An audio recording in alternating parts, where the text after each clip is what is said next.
하나님께서 주시는 말씀은 베드로전서 4장 7절에서 11절까지 말씀인데요. 제가 한 절 읽고 여러분 한 절 읽고 교독해서 읽도록 하겠습니다. 이 만물의 마지막이 가까이 왔으니 그러므로 너희는 정신을 차리고 근신하여 기도하라.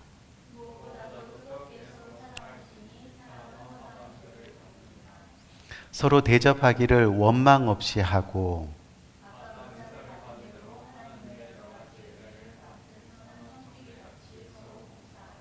다 같이 만일 누가 말하려면 하나님의 말씀을 하는 것 같이 하고 누가 봉사하려면 하나님이 공급하시는 힘으로 하는 것 같이 하라.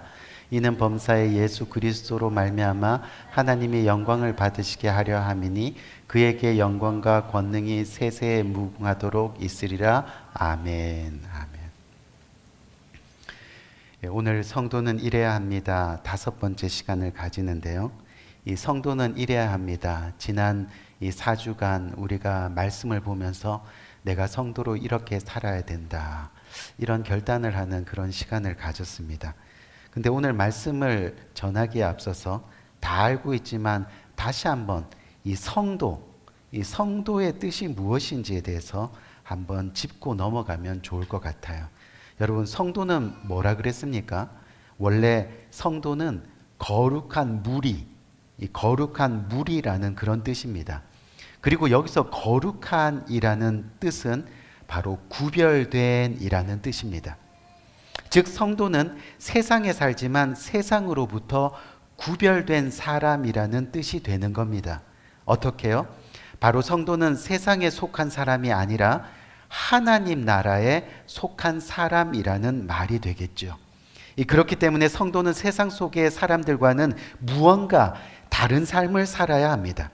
그래야 성도가 성도답게 되는 겁니다. 그리고 성도는 이래야 하는 겁니다. 그럼 어떻게 사는 것이 성도답게 사는 모습이 되겠습니까? 오늘 본문으로 돌아가면 오늘 본문 7절 말씀을 보니까 뭐라고 되어 있습니까? 만물의 마지막이 가까워 왔으니 라고 말씀합니다.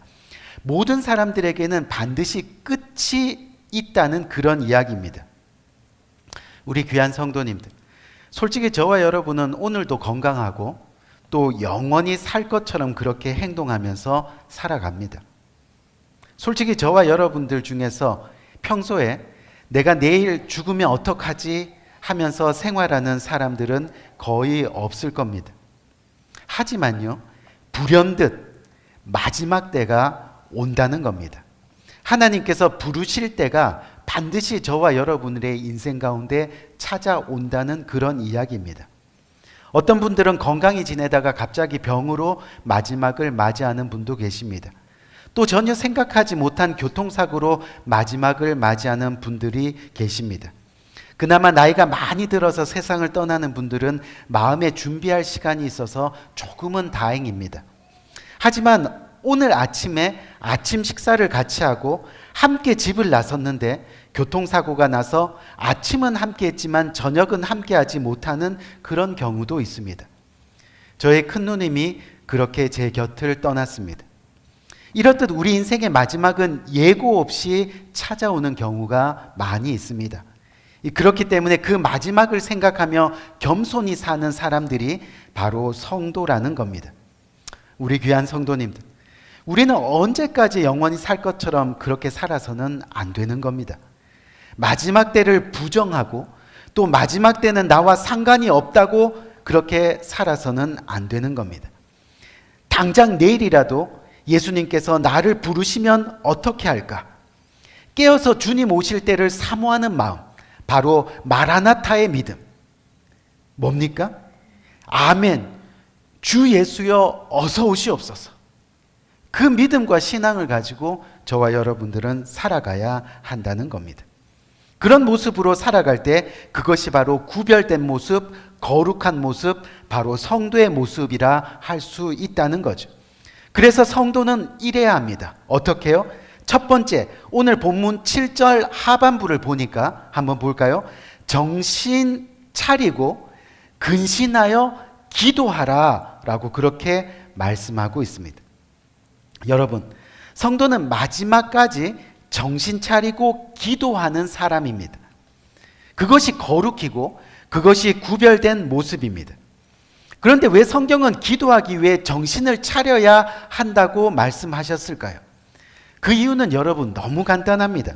정신을 차리지 않으면 기도하기가 너무나 힘이 듭니다. 정신을 차리지 않으면 그저 세상의 이치를 따라가면서 살아갈 수밖에 없습니다. 세상은 언제나 보암직도 하고 먹음직도 하기 때문이죠. 그래서 당장 눈앞의 이익을 쫓아갑니다. 자기가 하고 싶은 것만 하면서 살아갑니다. 그렇게 눈이 가려져서 우리 인생 뒤편에 있는 마지막을 보지 못하고 생각하지 못하고 그렇게 살아가는 겁니다. 그래서 오늘 성경은 정신 차리는 것도 모자라 계속해서 근신하여 기도하라 라고 그렇게 말씀하고 있습니다. 성도는 기도해야 하는 겁니다. 근데 여기서 근신하다라는 것은 바로 깨어 있어야 한다라는 그런 말입니다.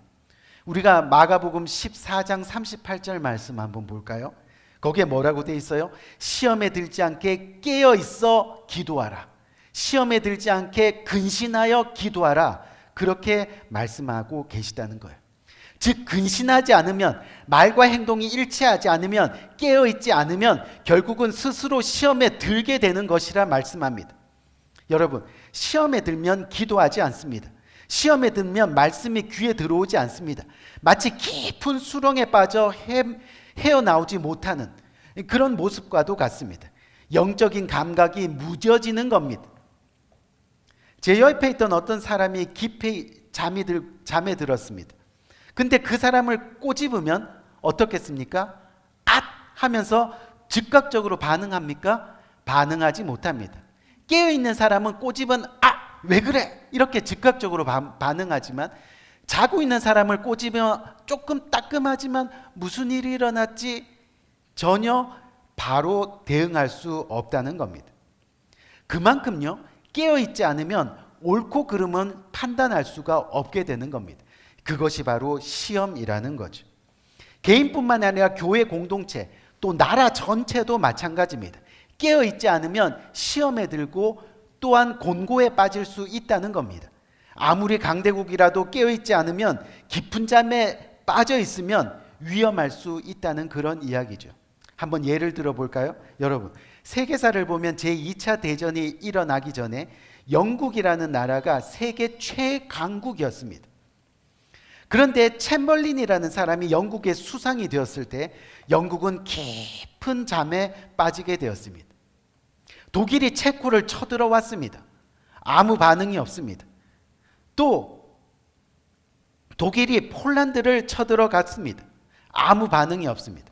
그러다가 국민들의 여론에 못 이겨 독일의 히틀러를 만났습니다. 히틀러가 독일은 영국을 공격할 의사가 전혀 없습니다 라고 했습니다. 찰떡같이 믿고 그 말을 듣고 와가지고는 국민들에게 히틀러가 그러는데 독일은 전혀 영국을 공격할 의사가 없다고 합니다. 이제 평화가 찾아올 겁니다. 아무 걱정하지 마십시오. 했는데 바로 독일이 프랑스를 공격하고 또 바로 폭격기를 띄워서 영국을 폭격했습니다. 결국 세계 2차 대전이 끝나고 정신을 차려보니까 강대국이 바뀌었습니다. 영국이 뒤로 물러나고 미국이 세계 최강대국이 되었습니다. 여러분, 무슨 이야기입니까? 우리의 영적인 삶도 마찬가지입니다. 사단은 오늘도 괜찮아, 나 너 공격할 의사 전혀 없거든, 그냥 그렇게 살면 돼, 야 괜찮잖아, 그냥 교회 적당히 다니고 또 삶도 누리고. 그러다가 우리가 조금만 기도의 끈을 놓고 방침하면 순간 폭격을 가합니다. 사단은 한번 폭격하면 멈출 생각을 안 합니다. 왜요? 끝장을 봐야 하니까요. 그때 우리는 다시 기도의 핵폭탄을 정착해야 합니다. 기도하지 않으면 시험의 폭격은 끝나지 않는 겁니다. 오늘 본문 7절을 다시 한번 볼까요? 전체 본문을 다시 한번 보면 만물의 마지막 때가 가까우나니 그러므로 너희는 정신을 차리고 근신하여 기도하라 라고 말씀하고 있습니다.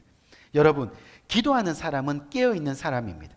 결국 마지막까지 사단의 폭격에 넘어지지 않고 주님의 교회와 주님의 나라를 계속해서 나가서 인생의 마지막을 보배로운 면류관으로 마무할 수 있는 사람이 바로 기도하는 사람이라는 겁니다. 이것이 바로 성도의 모습입니다. 세상과 구별된 모습입니다. 깨어있는 사람입니다. 마지막까지 성도는 그래서 기도해야 하는 겁니다. 기도하면 시험을 이깁니다. 기도하면 교만을 이깁니다. 기도하면 결국은 긍휼히 여겨지고, 기도하면 우리 모두가 겸손해지게 되어 있습니다. 여러분, 이 마지막 시대에 잠들어 있으면 안 됩니다. 영적으로 깨어 있어야 됩니다. 마지막을 살아가는 성도는 이래야 합니다. 그렇게 기도하는 겁니다. 두 번째로 마지막을 살아가는 성도는 이래야 합니다. 어떻게 해요? 본문 오늘 8절에서 9절 말씀을 보니까 한번 볼까요? 무엇보다 뜨겁게 서로 사랑할지니 사랑은 허다한 죄를 덮느니라.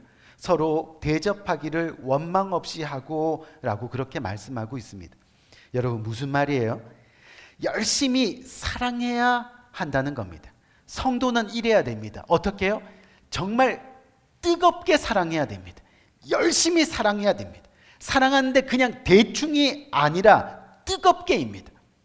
여기서 여러분, 뜨겁게라는 말을 원어로 보니까 달리기 하는 사람이 마지막 골인 지점을 향해서 마지막 힘을 다해서 이 심장이 뜨겁게 터져날 정도로 그 결승골을 향해서 달려가는 그 상태를 이야기하는 거예요.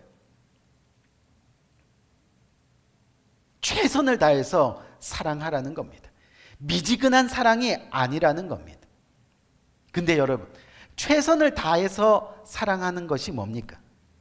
오늘 말씀을 보니까 허물을 덮어주는 사랑입니다. 최선을 다하는 사랑은 그래서 허다한 죄를 덮고 허다한 허물을 덮는 겁니다. 결국 그 사람을 사랑하는 것이 바로 그 사람의 허물을 덮어주는 말과도 같다는 그런 이야기입니다. 저와 여러분, 우리 모두가 사실은 외롭고 또 때로는 고단하고 이런 이민 생활을 지금 해 나가고 있습니다. 그 가운데 이렇게 귀한 교회 공동체, 영적 가족 공동체를 만난 것은 우리 인생의 행운입니다. 그런데 아직 나의 눈에 상대방의 허물이 보이고, 나의 눈에 아직도 상대방의 안 좋은 행동이 보인다면 그것은 내가 그 사람을 여전히 사랑하지 않을지도 모른다는 증거가 되기도 합니다. 여러분, 창세기 9장에 보면 홍수 사건 이후에 노아가 포도 농사를 해서 포도를 수확하는 그런 내용들이 나오죠. 포도를 수확한 다음에 그것으로 포도주를 잘 만들었습니다.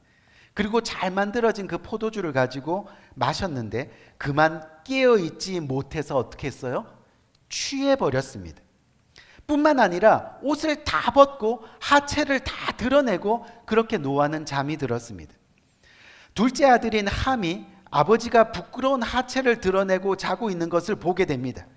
그런데 함이 이 사실을요, 덮어주지 못하고 동네방네 다니면서 소문을 내고 다니고 있습니다.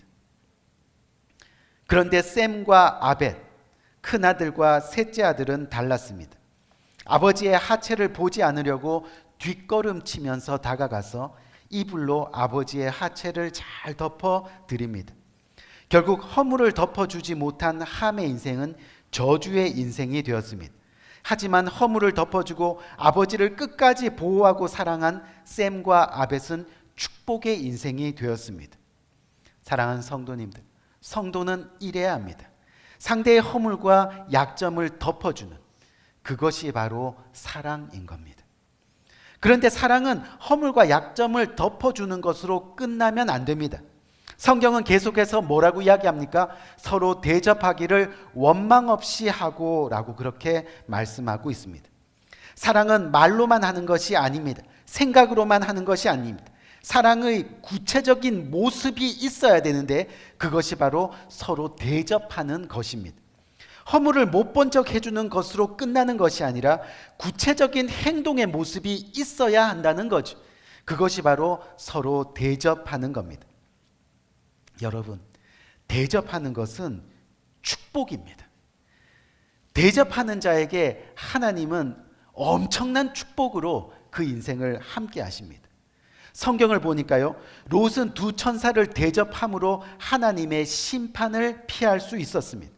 아브라함은 지나가는 나그네를 대접했더니 그것이 부지불식간에 하나님을 대접한 것이 되어서 축복의 아들 이삭을 얻게 되었습니다. 리브가는 아브라함의 종을 대접했다가 아브라함의 며느리가 되었습니다. 기생 라합은 정탐꾼들을 잘 대접했더니 여리고가 멸망할 때 목숨을 살리고 구원을 얻게 되었습니다. 사르밧 과부는 엘리야를 잘 대접했더니 가뭄이 끝날 때까지 통에 기름과 가루가 떨어지지 않는 놀라운 축복을 얻게 되었습니다. 수넴 여인은 엘리사 선지자를 잘 대접했더니 자녀를 얻게 되었고 그 아들이 병으로 죽게 되었을 때 살아나는 축복을 누리게 되었습니다. 사랑하는 성도님들, 대접할 때는 원망 없이 하는 겁니다. 대접하고 나서 뒤에서 군소리 하지 말고 기쁨으로 대접하는 겁니다. 마음을 다해서 대접했더니 저 사람은 꼭 식당 가면 제일 비싼 것만 고르고 뭐 이렇게 궁시렁궁시렁 뒤에서 욕하면 안 되는 겁니다. 성경을 통해서 먼저는 하나님의 몸된 교회를 대접하고 다음은 주의 종님들을 잘 대접하고 그리고 지체들을 대접하는 겁니다. 그것이 성경에서 말씀하는 사랑의 순서입니다. 그리고 뭐라고요? 원망 없이 하는 겁니다. 결국 누가 진정한 성도이고 누가 믿음이 크고 누가 사랑이 크고 누가 덕스럽고 누가 마음이 넓은가? 바로 대접하면서 원망이 있는지 없는지를 보면 알 수가 있다는 겁니다. 믿음이 클수록 사랑이 클수록 덕스러울수록 마음이 넓을수록 대접은 크고 원망은 없습니다. 반대로 믿음이 작고 사랑이 없고 속이 좁고 마음이 좁을수록 대접은 잘 안 합니다. 조그만 일에도 원망이 큽니다. 우리가 마태복음 7장 12절 말씀 한번 볼까요? 마태복음 7장 12절 말씀을 보니까 그러므로 무엇이든지 남에게 대접을 받고자 하는 대로 너희도 남을 대접하라. 이것이 율법이요 선지자니라 라고 말씀하고 있습니다. 우리 사랑하는 성도님들, 사람은요 다 대접받기를 원합니다. 또 인정받기 원하고 칭찬받기 원하고, 그런데 사랑받기 원하고 존경받기 원하고 도매급 취급당하지 않고 인격적으로 대접받기 원하고, 그렇게 하기 위해서는 성경은 뭐라 그래요? 너희가 먼저 대접하라 라고 말씀하고 있습니다. 사람이 가장 화가 날 때가 언제예요? 사랑받지 못하고 인격적인 대접을 못 받고 인정받지 못할 때입니다. 사람이 배고프고 몸이 아픈 것은 참을 수 있어도 무시당하는 것은 참을 수가 없다고 합니다. 그렇기 때문에 대접받기 원하는 만큼 먼저 대접해 주라는 겁니다. 내가 왜 무시를 당해요? 내가 왜 인정받지 못해요? 내가 왜 인격적인 모습으로 살아갈 수 없어요? 먼저 대접하는 삶이, 그 사랑을 실천하는 삶이 내 안에 없다는 증거일 수 있다는 겁니다.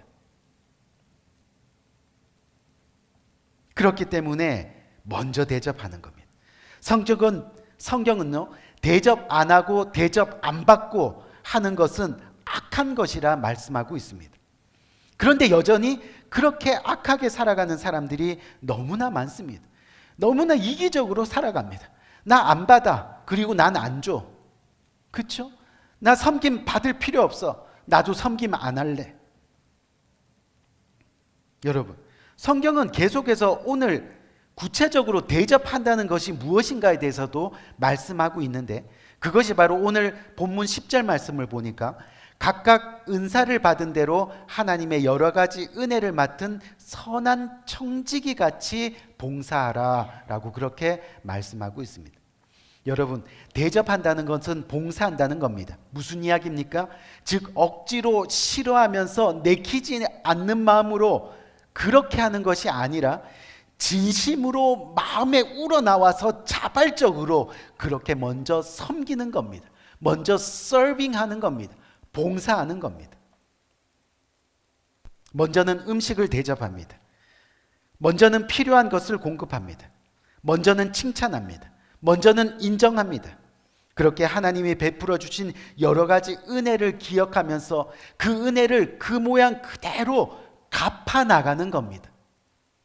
그것이 바로 대접입니다. 그것이 사랑입니다.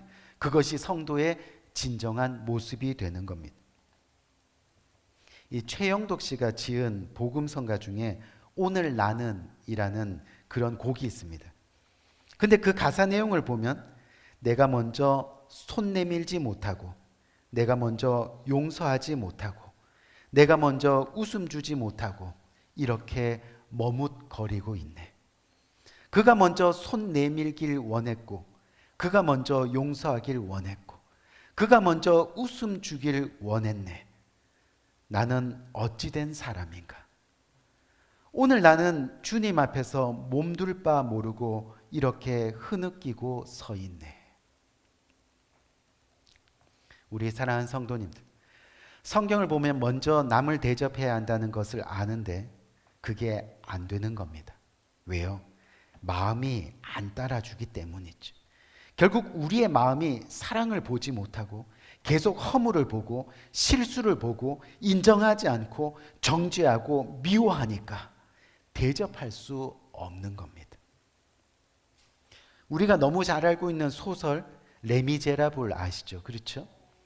저도 한 2번 정도 읽고 또 뮤지컬로도 영화로도 이렇게 본 그런 소설 중에 하나인데, 이 레미제라블을 보면 주인공이 누굽니까? 장발장, 그렇죠? 이 장발장이 배고픈 조카들 위해서 빵 한 조각을 훔친 것 때문에 19년 동안이나 감옥살이를 합니다.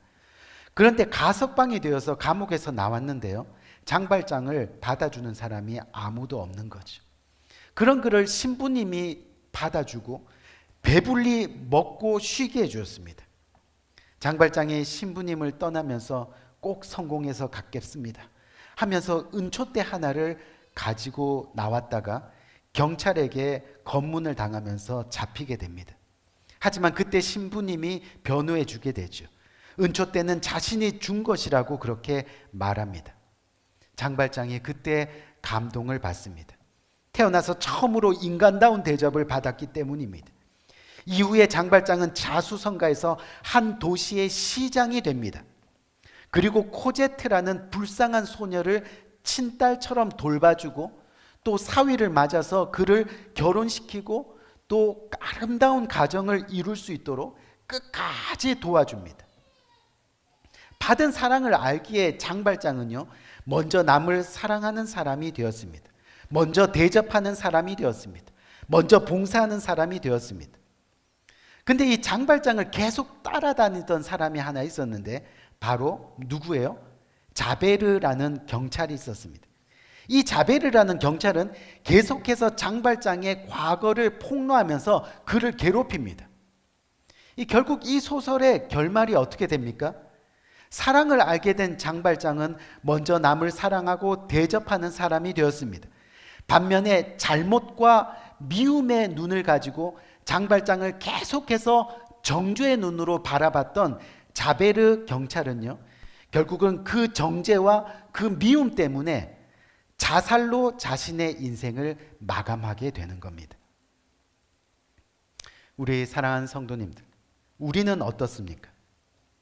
내 이웃과 내 지체들을 대할 때 정말 사랑으로 대접하고 있습니까?